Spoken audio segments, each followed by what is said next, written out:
Au sud du Liban, on peut voir encore des frappes malgré le cessez-le-feu. Regardez cette vidéo.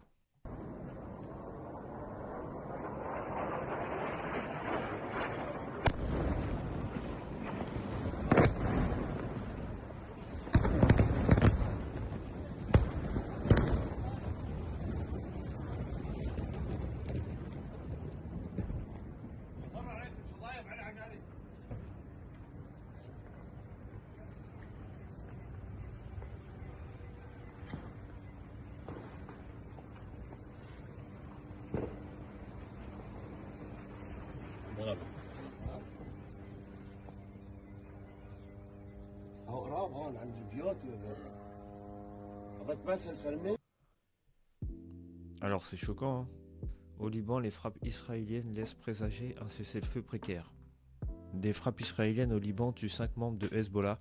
Les casques bleus de l'ONU constatent une augmentation de frappes israéliennes ces derniers jours.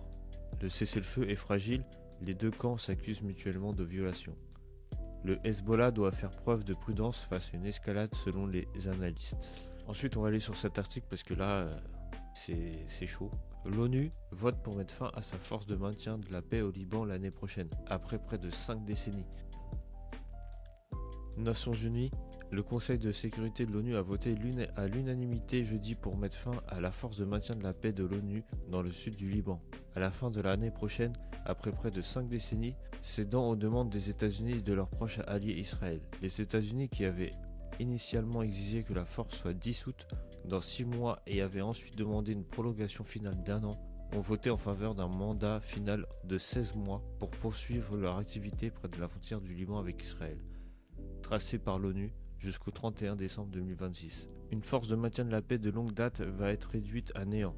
La force de maintien de la paix connue sous le nom de FINUL a été créée pour superviser le retrait des troupes israéliennes au sud du Liban après l'invasion israélienne de 1978. Sa mission a été élargie à la suite de la guerre d'un mois de 2006 entre Israël et le groupe militant Hezbollah. Après la guerre entre Israël et Hezbollah de l'automne dernier, les responsables libanais ont appelé en maintien de la FINUL, affirmant que l'armée du pays, à court d'argent et surchargée, est incapable de patrouiller toute la zone par elle-même. Dans un communiqué, le Premier ministre libanais Nawaf Salam a salué la décision de prolonger le mandat de la FINUL jusqu'en 2026 et a remercié tous les pays amis au sein du Conseil qui ont exprimé leur compréhension des préoccupations du Liban. L'ambassadeur d'Israël à l'ONU, Danny Danon, a déclaré au Conseil de sécurité que nous sommes à un moment décisif pour le Liban, Israël et la région quant à la suite des événements. À mon avis, ça va être chaud, hein.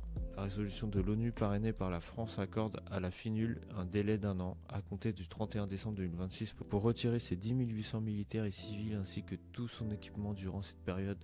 La FINUL a été autorisée à mener quelques activités limitées. En tout cas, je sais pas ce que vous en pensez. Moi, je me dis, mais pourquoi ils veulent enlever leurs troupes alors que ça continue les bombardements? On continue de les... Non mais, il n'y a aucun sens. Et vous en pensez quoi, vous?